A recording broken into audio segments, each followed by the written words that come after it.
출애굽기 12장 1절에서 12절 말씀인데 본문은 집에 가서 좀 읽으시고 1절에서 3절까지만 볼까요?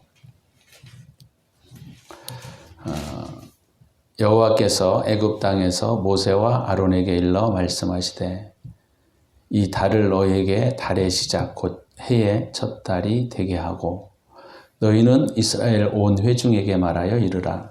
이달 열흘에 너희 각자가 어린 양을 취할지니 각 가족대로 그 식구를 위하여 어린 양을 취하되. 아멘. 오늘 이 본문의 내용을 중심으로 해서 잘 알고 있는 구원에 대한 이야기들을 함께 나누고자 합니다. 사실 구원이라고 하는 이야기는 너무나 많이 들었고 또 그리스도인들은 모를 리가 없지요. 네, 그죠? 그래서 이 본문을 제가 묵상하면서 이것을 어떻게 제가 전달할 수 있을까 하는 걱정과 염려가 사실 많이 됐어요. 왜냐하면 예수님의 사역을 아주 가장 적나라하게 가장 확실하게 드러내 보여주고 있는 것이 오늘 이 유월절 사건입니다. 그래서 우리가 성경에 보게 되면 10가지 재앙 중에 지난번에 초태생을 하나님께서 진멸하시는 장면을 우리가 보았고 그와 아울러서 그와 함께 이스라엘 백성들에게는 이 유월절 사건을 기념케 하는 굉장히 중요한 사건이 바로 오늘 우리가 읽은 이 본문에 기록되어져 있기 때문에 그렇습니다. 구원의 이야기들을 꺼내면 우리가 너무 식상하고 잘 알고 있는 것들이어서 이것을 어떻게 좀 설명을 잘 할 수 있을까 이런 생각들이 많이 들게 돼요.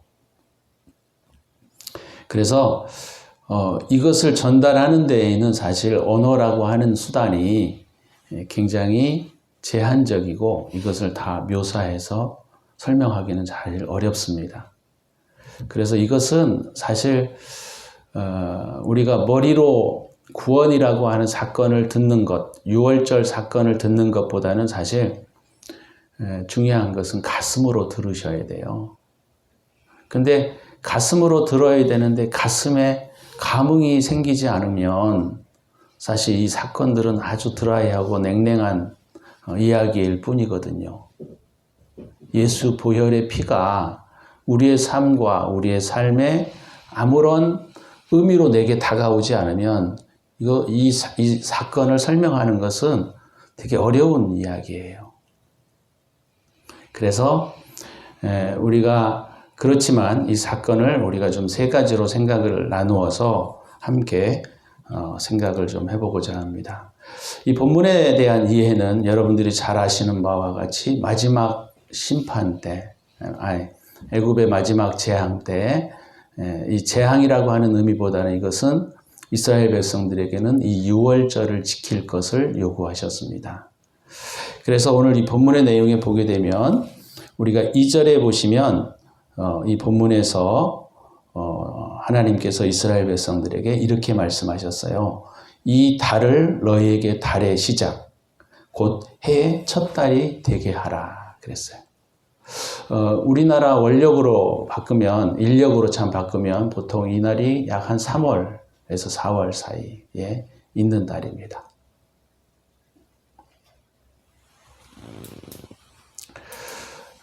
그래서 이 달을 니산월이라고 부르고 있는데 이스라엘 백성들이 이 달이 첫 달이에요. 물론 그 전까지는 우리처럼 원력을 사용하거나 또는 인력을 사용해서 1월달, 2월달, 3월달 이렇게 썼겠지만 이스라엘 백성들은 이 유월절 사건을 기점으로 해서 그들의 첫 달을 이 3월에서 4월 우리가 부활절 쓰잖아요. 그때가 맞아요. 예수님이 십자가에 죽으시고 부활한 절이기 때문에 보통 4월달이죠. 그래서 그 달을 이스라엘 백성들은 1월로 삼습니다. 히브리 달력은 그래서 4월 달이 1월 달부터 시작되는 거예요. 이것은 굉장히 중요한 일이에요. 그러니까 하나님께서 이스라엘 백성들에게 너희는 이 달을 첫 달로 삼아라. 그랬어요. 6월절 사건이. 그것이 우리에게 영적으로 의미하는 것이 바로 뭐냐면 우리의 그리스도인들에게 있어서 중요한 것은 우리가 세상에서의 삶이 처음이지만 살아왔지만 예수 그리스도를 만나면서 우리의 삶의 새로운 시작이 시작된다는 것을 의미하는 거예요. 그래서 예수 그리스도 이 6월절 사건, 예수님의 십자가 사건이거든요. 사실은 이 사건이 예수님의 십자가 사건인데 이 사건이 우리에게는 첫 달이 되어야 하는 거예요. 그래서 우리가 이 달을 어떻게 우리가 생각해야 되느냐면 우리가 요한복음에 보게 되면 3장에 니고데모가 와서 예수님 앞에 밤에 와서 묻습니다. 어떻게 해야 하늘나라에 들어갈 수 있습니까? 그렇게 물었을 때 예수님이 야, 내가 그렇게 많이 배우고 성경을 많이 연구했는데도 불구하고 내가 이것을 알지 못하느냐? 물과 성령으로 거듭나지 아니하고서는 결코 하늘나라를 볼 수도 없고 들어갈 수도 없다. 이렇게 아주 굉장히 무서운 말씀을 하셨던 것을 알 수가 있습니다. 그래서 이 달을 우리가 머리로 이해하면 그 달이 6월절이고 예수님이 우리를 위하여 십자가에 죽으신 달이지 이 정도로 이해할 수 있어요. 그죠? 근데 우리의 가슴에는 어떤 감흥이 잘 일어나지 않습니다. 나 예수님을 믿고 예수님을 알고 그렇지만 이 6월절 사건이 예수님께서 나를 위하여 십자가에 죽으신 그 사건이다 라는 사실을 가슴으로 받아들이기는 참 어려운 것 같아요. 근데 여러분, 우리가 머리로 이해해서 구원을 받는 게 아니잖아요. 그죠?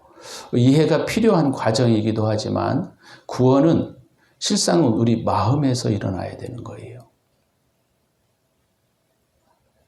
그래서 여러분들이 아무리 많은 지식을 가지고 있고 성경적인 지식을 알고 있다 하더라도 내 가슴에 그것이 나를 요동케 하지 못한다고 한다면 우리는 거듭났는가를 다시 한번 확인하셔야 돼요. 나는 정말 거듭난 사람인가?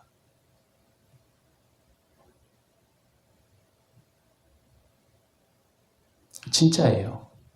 목사라고 해서 다 천국 가는 게 아니에요. 그럼 목사가 예수를 안 믿어서 그럴까요? 성경을 몰라서 그럴까요? 그렇지 않아요. 장로님도 지옥으로 많이 떨어진다 그래요. 천국 가는 이렇게 보는 분들이.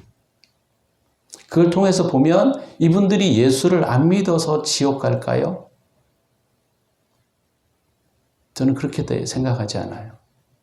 그러면 근본적인 이유가 뭘까라고 생각할 때 머리로 믿는 것. 머리로 믿는 것은 믿는 것이라고 말할 수 없다는 거예요.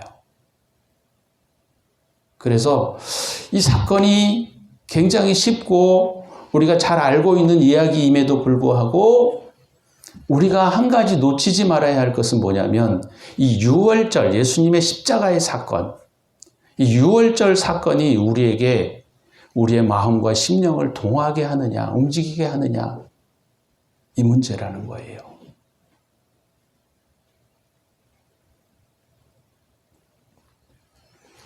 니고데모는 하나님을 믿는 사람이고 율법 교사였고 사내들인 공회원 중에 한 사람이었습니다. 그러니까 지금으로 비교하자면 목사 중에서도 그래도 아주 실력이 있는 목사 그런 분들이에요. 그들은 하나님을 절대적으로 믿었습니다. 심지어 목숨까지 바쳤어요. 사울 같은 경우는. 물론 우리가 알고 있는 바울도 처음에는 이 하나님을 위해서 자기는 목숨을 버렸습니다. 목숨을 바칠 각오까지 했어요. 그럼에도 불구하고 그가 예수를 몰랐다는 거예요. 주님을 몰랐다는 거예요. 아주 아이러니 아닙니까? 그래서 우리가 생각해야 할 것이 바로 뭐냐면 저와 여러분들이 과연 나는 예수를 무엇으로 알고 있는가? 머리로 알고 있는가? 아니면 가슴으로 알고 있는가를 구분하시고 판단하셔야 된다는 거예요.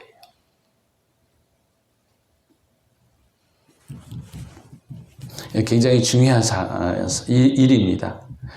제가 항상 얘기를 하는 거지만 교회를 다닌다고 해서 천국 가는 게 아니고, 그죠? 지금 시체 말로, 세상 말로 말하면 예수를 믿는다고 천국 가는 게 아니에요. 정말 그 사건이 나에게 있느냐라는 거예요.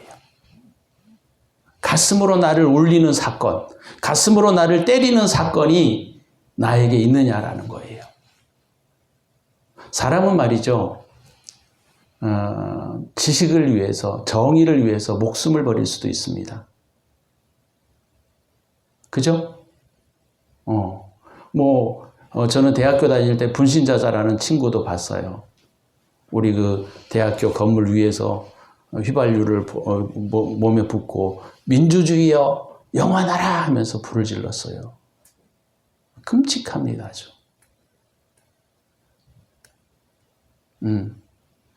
그러니까 정의를 위해서도 목숨을 버릴 수 있고 의의를 위해서도 목숨을 버릴 수 있어요. 바울이 그래서 로마서에서 그 얘기를 하는 거예요. 의인을 위하여 죽는 자도 있고, 그죠? 그럴 수 있다는 거예요. 기독교를 위해서 목숨을 버릴 수도 있습니다. 이 기독교를 위해서 목숨을 버려서는 안 되는 거예요. 아주 이게 미묘한 차이인데 사람들이 이 부분에 대한 부분들을 명확하게 구분하지 않아요. 기독교주의를 위해서 목숨을 버리는 것은 의미 없는 거예요. 아무런 의미가 없어요. 아주 아이러니해요.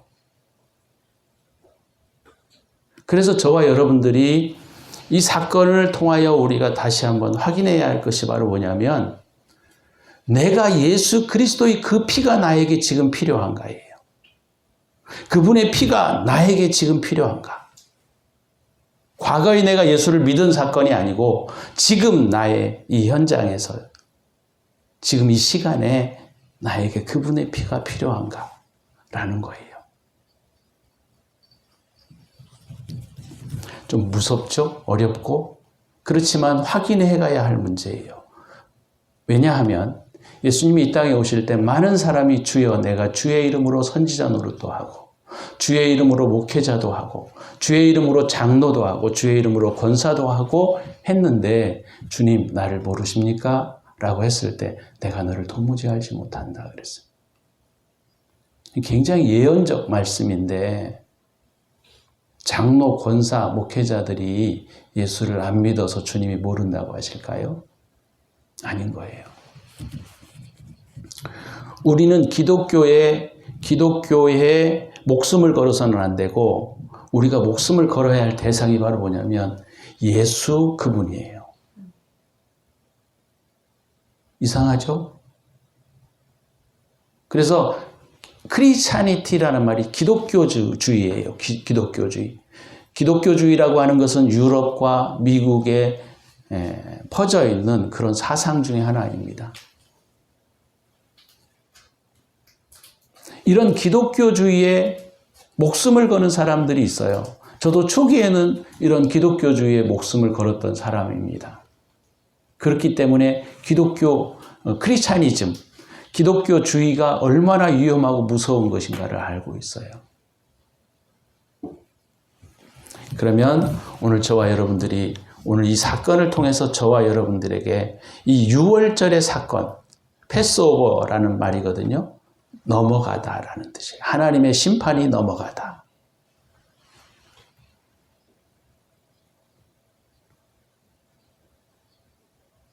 그래서 저와 여러분들이 이 사건을 통하여 오늘 저와 여러분들이 들어야 할 가장 중요한 것은 뭐냐면 예수의 보혈의 피가 내 가슴을 뛰게 하는가? 만약에 뛰지 않다고 한다면 저와 여러분들이 다시 점검해야 한다는 거예요.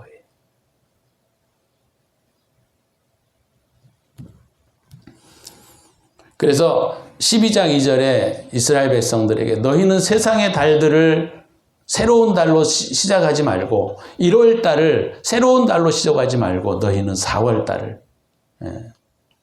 첫 달이 되게 해라 라는 거예요. 고린도후서 5장 17절에 보게 되면 그런즉 누구든지 그리스도 안에 있으면 새로운 피조물이라 그랬습니다. 보라 이전 것은 지나갔으니 보라 새 것이 되었도다 그랬습니다. 우리는 뉴본, 새로 태어나야 되는 거예요. 새로 태어났다는. 그 새로 태어난 의식과 인식이 우리의 삶 가운데 분명해야 합니다. 그래서 여러분, 우리는 바울이 그 서신서에서 말하고 있는 것처럼 우리의 시민권은 여기에 있는 게 아니에요. 우리의 시민권은 저 하늘에 있는 거예요. 근데 이 생에서 다 살 것처럼 이 생의 모든 것들을 쏟아붓고 있는 사람들이 과연 그분을 따라갈 수 있을까요? 예수를 따라갈 수 있을까요? 우리의 삶의 시작이 예수 그리스도라는 거예요. 6월절이 우리의 시작이라는 거예요. 이 설교가 좀 어렵긴 하지만 그러나 이 부분들을 우리가 깊이 점검해 내셔야 한다는 거예요. 나중에 예수님이 공중으로 재림하실 때, 예수님이 이 땅에 재림하실 때 여러분들이 땅을 치며 통곡할 수 있어요. 나 예수 믿었는데, 나 교회 잘 다녔는데, 나 헌금도 많이 했는데, 그럴 때 주님이 내가 너를 알 수가 없다. 그렇다고 한다면 얼마나 비참한 인생이 되겠습니까? 나는 제일 불쌍한 사람들 중에 하나가 누구냐면 예수 믿는다고 하는데 천국 가지 못하고 지옥에 떨어지는 사람들이에요. 차라리 세상 사람들이야 예수를 안 믿어서 지옥 가지만 교회를 다니면서도 예수를 제대로 만나지 못해가지고 대충 크리스찬이즘에 빠져 살다가 이 땅에 떠나가면 얼마나 불쌍한 인생이 되겠습니까? 예수를 믿지 않는 사람들은 마음껏 살아보기라도 하잖아요. 예수를 믿는다고 하면서도 천국에 들어가지 못하는 사람들은 이 땅에서도 제대로 살지도 못하고 오는 세상에서도 제대로의 삶을 누리지 못한다고 한다면 얼마나 불쌍한 인생이 되겠어요. 자, 두 번째 우리가 이 6월절 사건에서 중요한 것은 바로 뭐냐면 3절에서 5절에 있는 내용들을 여러분 자세히 읽어보시면 3절에서 5절에 있는 내용들이 아주 우리에게 시사하고 있는 영적 의미가 굉장히 큽니다. 자, 한번 읽어보겠습니다. 너희는 이스라엘 온 회중에게 말하여 이르라. 이달 열흘에 너희 각자가 어린 양을 취할지니 각 가족대로 그 식구를 위하여 어린 양을 취하되 그 어린 양에 대하여 식구가 너무 적으면 그 집의 이웃과 함께 사람 수를 따라서 하나를 취하며 각 사람이 먹을 수 있는 분량에 따라 너희 어린 양을 계산할 것이며. 자, 여기 중요한 말이 뭐냐면요. 각 사람이 먹을 수 있는 분량이라는 거예요. 그걸 취하라는 거예요. 그러니까 만약에 어린 양이 예를 들어서 한 4명이 먹기에 합당하면 우리 가족이 8명이야. 그럼 2마리를 잡는 거예요. 만약에 우리가 나 혼자밖에 없는데 어린 양을 잡아야 되잖아요. 어린 양이나 염소를 잡으라 그랬어요. 근데 어린 양이 아무래도 표현이 많이 있으니까 어린 양을 잡는데 나 한 사람밖에 없는데 그걸 다 잡아야 되느냐? 잡아야 되는데 근데 만약에 나 혼자 먹기에 너무 많으면 어떻게 하라고요? 이웃 가족과 함께 취해서 그걸 잡으라 그랬어요. 이것이 시사하는 건 굉장히 중요합니다. 그리고 그 피를 우리가 이제 문턱이라고 하죠. 문턱.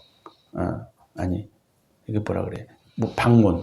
그 방문에 이렇게 문지방이 있는데 양쪽 문지방과 위에 임방 거기에다가 이 어린 양의 잡은 피를 바르는 거예요.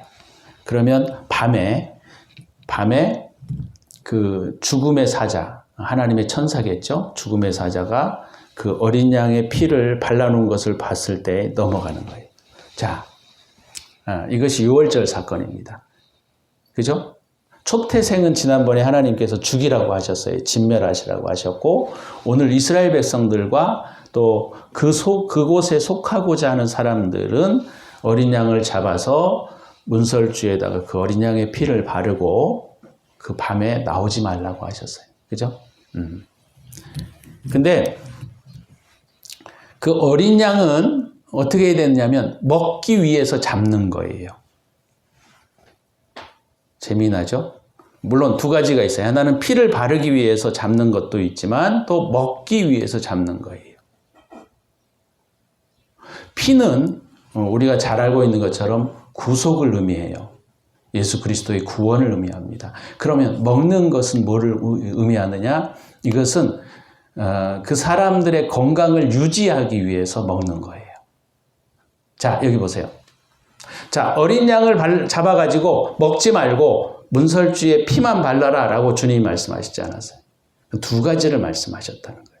피는 문설주에 바르고 그 다음에 살과 그 고기들은 너희들이 먹으라는 거예요. 자, 요한복음 6장으로 넘어가서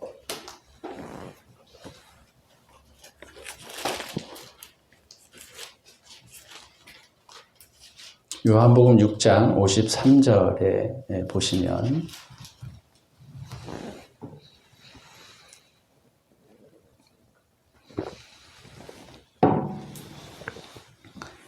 요한복음 6장 53절에 보시면 이렇게 말씀하십니다. 찾으셨죠? 예수께서 이르시되 내가 진실로 진실로 너희에게 이르노니 인자의 살을 먹지 아니하고 인자의 피를 마시지 아니하면 너희 속에 생명이 없느니라. 내 살을 먹고 내 피를 마시는 자는 영생을 가졌고 마지막 날에 내가 그를 다시 살리리니 내 살은 참된 양식이요 내 피는 참된 음료로다. 내 살을 먹고 내 피를 마시는 자는 내 안에 거하고 나도 그의 안에 거하나니. 자, 여기 보세요. 자, 이 사건은 굉장히 중요한 거예요. 그러니까 각자가 먹어야 할 분량이 있다는 거예요. 그러니까 좀 살이 좀 많이 찌고 뚱뚱한 사람이 살을 2배로 먹는다 그러면 한 3명이 걸쳐서 한 어린 양을 잡아야 되겠죠. 그죠? 어떤 사람은 뭐 고기를 반 정도밖에 안 먹는다. 보통 사람의. 그러면 뭐 한 8명 정도 이렇게 해서 한 양을 잡는 거예요. 각자에 맞는 분량에 맞게 이 어린 양을 먹으라는 거예요. 이것은 무엇을 의미하느냐? 예수님께서 요한복음의 6장에 보게 되면 예수님께서 제자들과 사람들에게 갑자기 이런 말씀을 하셨습니다. 나는 하늘에서 내려온 떡이니 나는 하늘에서 내려온 만나니 이렇게 말씀하시면서 자기를 먹을 것을 요구하셨어요. 그러니까 그 당시에 예수님의 제자들과 이스라엘 사람들이 이해할 수가 없었습니다. 유대인들도. 아니 저놈이 미친 거 아니야? 내 살을 먹고 자기의 피를 마시래. 말이 되느냐고 이게. 그래서 이게 이해할 수가 없는 말이 되었던 거예요. 근데 주님이 뭐라고 말씀하시냐면 56절에 아까 요한복음 6장 56절에 내 살을 먹고 내 피를 마시는 자는 내 안에 거하고 나도 그의 안에 거하나니 안 먹으면 나도 그의 안에 거하지 않는다는 거예요. 그래서 이 유월절 사건은 두 가지를 우리에게 가르쳐 주는데 하나는 피로 인하여 우리의 죄를 씻어내는 것이고 다른 하나는 우리가 그것을 먹음으로 우리가 어린 양을 먹음으로 우리의 육체의 건강을 유지하는 거예요. 그렇다고 한다면 이제 우리가 이것을 영적 의미로 우리가 되돌이켜 본다고 하면 우리는 날마다 예수 그리스도를 먹어야 한다는 거예요. 예수 그리스도를 먹는 것이 무엇이냐? 말씀을 묵상하는 거예요. 말씀을. 그래서 이것을 이야기하면 많은 사람들이 어떤 생각을 하냐면 나 목사 될 것도 아닌데요. 나 집사, 뭐 내가 직분 높은 거, 나는 어떤 그 분들은 그런 얘기도 해요. 나는 뭐 그렇게 선교사로 나가고 싶지 않아요. 그러나 그리스도인이라면 누구나 예수 그리스도를 먹어야 합니다. 말씀을 먹어야 한다는 거예요. 그러면 여러분들이 하루를 살면서 하루를 시작하면서 예수 그리스도의 말씀을 먹지 않는다고 한다면 그 안에 거하지 않는다는 거예요. 무서운 이야기예요. 그래서 심지어 예수님이 뭐라고 말씀하셨냐면 내 피를 마시지 않고 내 살을 먹지 않냐는 나와 상관이 없다 그랬어요. 그럼 무슨 말이에요? 예수님의 제자라고 하기는 그럼 그렇고 예수님의 가족이 될 수 없다는 거예요. 그러면 그는 천국에 들어갈 수 없다는 얘기예요. 그러니까 크고 작건 간에 우리가 뭐를 하셔야 되냐면 여러분 분량에 맞는 양식을 드셔야 한다는 거예요. 제가 목사만 먹는 게 아니고 선교사만 먹는 게 아니고 권사나 장로들만 먹는 게 아니고 모든 그리스도인이라고 한다면 누구나 하나님의 말씀을 먹어야 한다는 거예요. 이것이 오늘 이 사건에 기록이 되어 있는 거예요. 많은 크리스찬들이 공동체에 묻어가려고 하는 성향을 가지고 있습니다. 우리가 이렇게 대중과 함께 여럿이 우리가 함께 예배를 드리게 되면 내가 그냥 딴짓해도 그냥 예배는 진행이 되는 거예요. 그러니까 나는 그 예배에 참여했다라고 하는 것으로 스스로 위안을 얻고 평안을 누리는 경우들이 많습니다. 그건 거짓된 평안이에요. 자기 분량에 맞는 양식을 먹지 않으면 그는 예수님과 상관이 없는 사람이라는 거예요.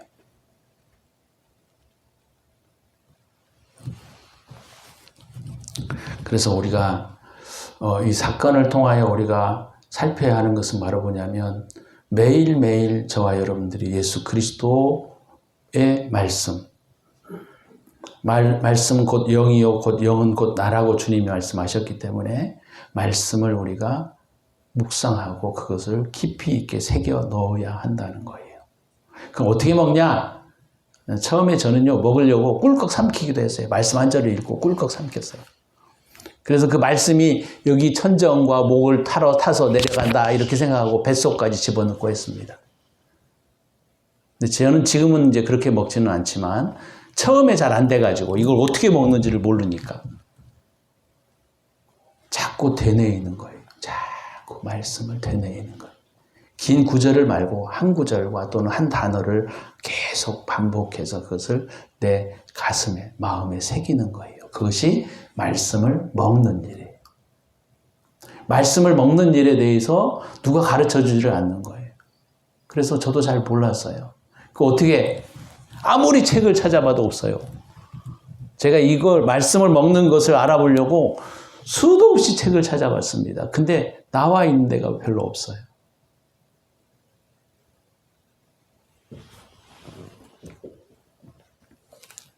그래서 말씀을 여러분들이 쭉 읽으시고 몰라도 괜찮아요. 그날 딱 한 단어가 들어올 수도 있어요. 한 단어가 딱 들어오면 그것을 묵상하는 거예요. 계속. 사랑 그러면 사랑, 주님의 사랑, 예수님을 내가 사랑함 이런 거에 대해서 계속 마음속에 되뇌이는 거죠. 이게 없으면 여러분 그리스도인이 될 수 없습니다. 어린아이가 태어났는데 우유를 먹지 않고 양식을 안 먹어요. 그럼 살 수 있을까요? 못 살아요. 우리가 생태학적으로도 이런 음식이 공급되지 않으면 굶어 죽는데 우리 영적으로 우리의 영도 마찬가지예요. 영의 양식이 우리에게 공급되지 않으면 우리는 굶어 죽게 되는 거예요. 그러면 우리의 심령이 드라이하게 됩니다. 그래도 예수를 안 믿을 수는 없고 교회는 안 나갈 수 없으니까 교회 나가 앉아 있는데 뭐 다른 생각이나 헤드 쌓고 그러면 그 다음에 다른 생각이 막 들어오고 뭐 아니면 뭐 그냥 대충 시간 때우고 지나가 놓고 나 교회 다녀 나 예수 믿어 그거 가짜라는.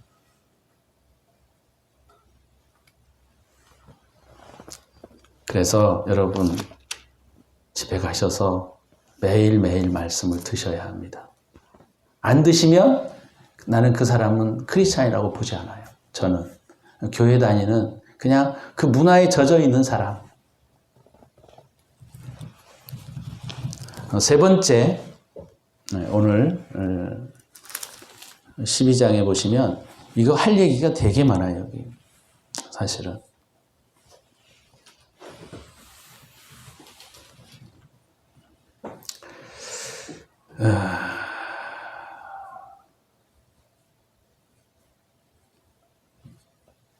6절에 있는 내용인데 이 내용은 좀 되게 중요한 내용입니다.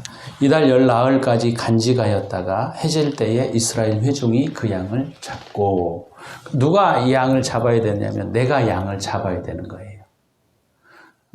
도살장에 끌고 가서 양을 잡는 게 아니고 내가 잡는 거예요. 내가 양을 잡는다. 흠이 없는 양을 잡는다. 흠과 티가 없는 양을 잡는다. 이건 되게 중요한 의미를 가지고 있어요. 흠과 티가 없다는 것은 죄가 없다는 것을 의미하고, 이 양을 도살하는 사람이 잡아주는 게 아니에요. 내가 잡는 거예요.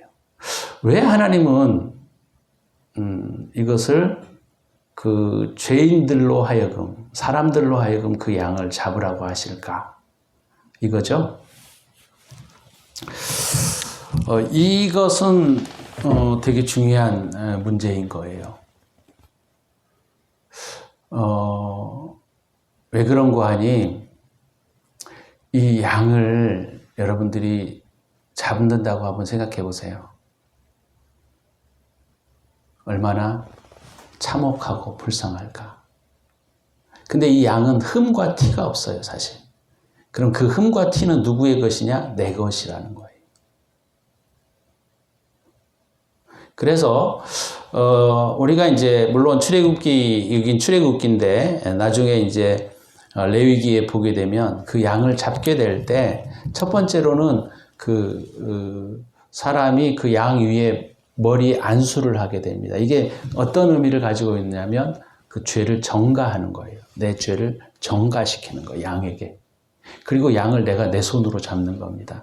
그 사건을 통해서 주님이 우리에게, 하나님께서 우리에게 가르치시고 싶으신 것이 바로 뭐냐면, 죄에 대한 참혹성을 여러분들이 아셔야 돼요. 죄에 대한 무서움.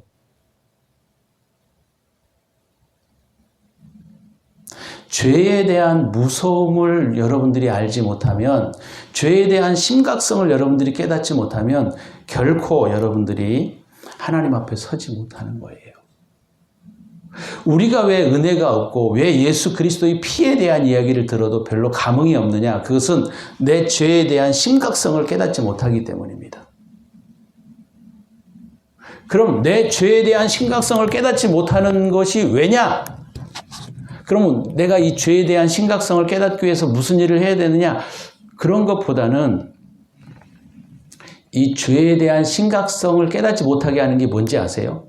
실상은 영이에요, 영. 내가 범죄하게 될 때 내 창이 더러워져서, 쉽게 말하자면 이 거울이 더러워져 가지고 내 실체를 보지 못하는 거예요. 그래서 우리가 어떻게 해야 되냐면 거울을 닦아내면 내 실체가 보이잖아요. 거울에 막 이물질이 끼어가지고 똥이 막 더덕더덕 붙어가지고 내 실체가 보이지 않는다는 거죠.